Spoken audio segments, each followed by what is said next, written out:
Fan Cheuk Wan, head of Asia Pacific Research at Credit Suisse Private Bank. Fan, thanks for joining us. Saw what the IMF has been saying about Hong Kong. Let's start from there and tell us what you make of that, because we avoided a technical recession by a whisker the day before yesterday. I think Hong Kong cannot stay immune from the euro debt crisis, although the banks in Hong Kong have limited exposure to European peripheral debt. But I think as a export-driven economy with high degree of openness, the Hong Kong economy That's will definitely... That's the danger, isn't it? It's the export side of things. Face the global headwinds. So we expect a substantial slowdown in export growth of Hong Kong going into 2012, particularly with the rising recession risk in the Eurozone. We expect the export-driven sector in Hong Kong would see increased operating challenge. So this will wage on the growth outlook of Hong Kong in 2012. But we expect Hong Kong is likely to avoid a economic contraction, given that the retail sales performance and the domestic demand in the territory still remain resilient, but the export sector will suffer. Yeah, but of course it still remains, and we saw with the FDI figures, of course, that's one of the classic ways Hong Kong does work. We've got the China FDI, foreign direct investment on the web, 15% or thereabouts, and of course a lot of that comes through Hong Kong, doesn't it, at the end of the day? Oh, definitely. As the developed economies are all facing significant growth risks. In fact, international investors are hungry for growth opportunities, and Asia, particularly China, is a favorite destination for foreign direct investment. So on year-to-date basis, we continue to see pretty robust inflow of foreign direct investment into China. This reflects the confidence of international investors in the long-term growth prospect of China, and this is going to underpin direct investment inflow in the coming year. And Hong Kong being the gateway to enter China, I think the service industry in Hong Kong will continue to benefit from this continual inflow of direct foreign investment into China.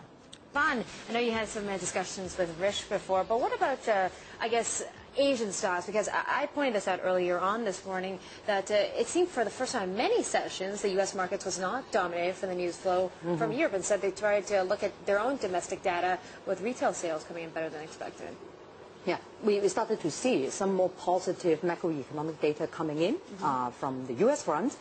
This shows that the economic conditions starts to stabilize, and we see fading recession risk in the U.S. However, I think the Eurozone debt crisis is still in deep trouble. But is it Europe fatigue? That's what I'm asking. People are just like, okay, yeah, this we're bored of this. We know it's really bad. Yeah, I think for the Asian equity market, we are going to see continued ring trading more because risk appetite is still hit by the huge uncertainties in the development of the Eurozone debt situation.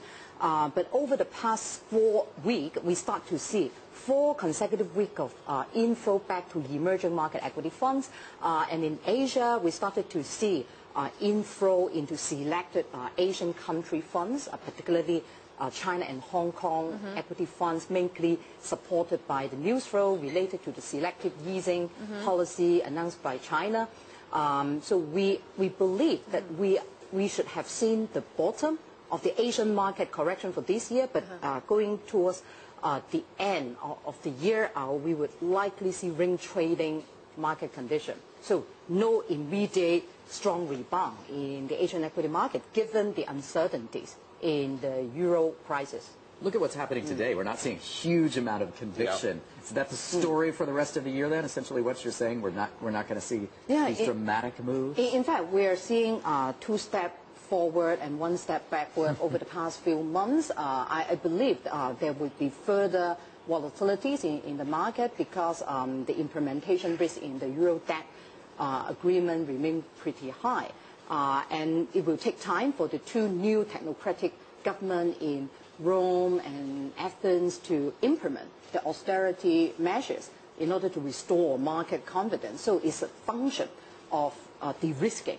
So the market jitters in the Asian market reflect the lack of conviction of investor. And after the recent decent technical rebound in the market, I won't be surprised to see the traders hurry to lock in some trading profit. And that's why we again see the market correction given the bond yield of Italy, Spain, and even the core European countries start to shoot to historically high levels.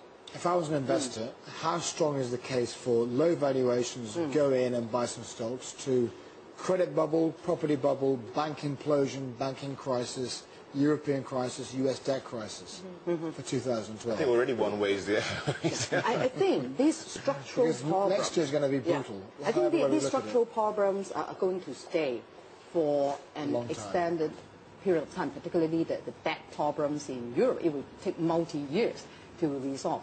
But it doesn't mean that investment opportunities just evaporate totally, given that the divergent growth prospect in the global economy continue to widen as we continue to see the improvement in physical condition in the emerging world, particularly in Asia Pacific.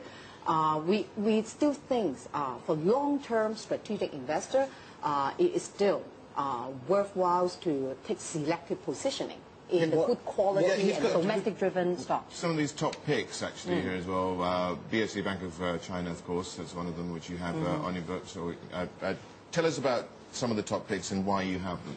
Yeah.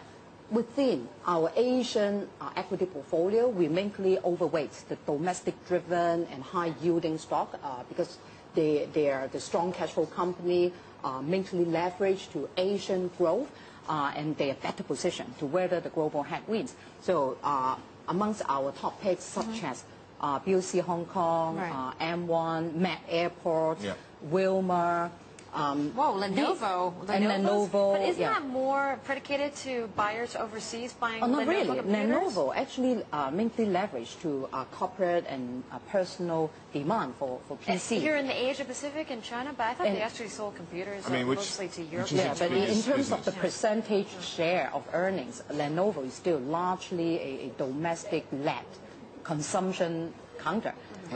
Interesting, you've got a property company as well here. Yeah, that's right, Sun Hung Kai Properties. Why we recommend Sun Hung Kai Properties is because of the valuation appeal, which we believe have over-discounted the policy risk. And after the October policy address of the Hong Kong government, we believe the policy overhang over the supply side of the Hong Kong property market has been removed.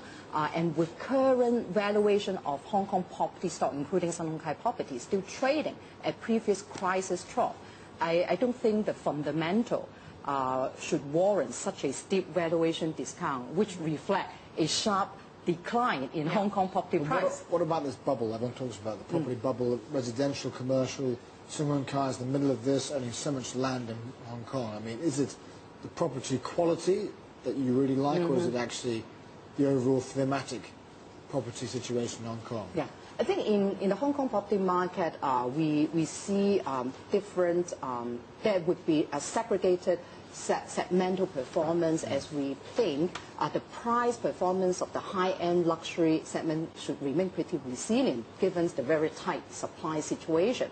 And the Chinese liquidity support for this selected segment would also provide fundamental support. But for the medium to low-end market segment of the Hong Kong property market, we do see downside risk in property price correction.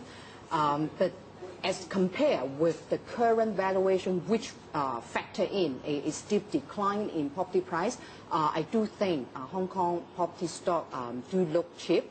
And for company which have stronger recurrent rental income, like Sun Hung Kai and other major blue chip property play like Sinoland, they actually enjoy quite steady recurring rental income that provides support to the bottom line. Okay, fine, Cheuk. Thank you so much for dropping by today. Good to see you. Cheuk Wan of Credit Suisse Private Bank. We got some breaking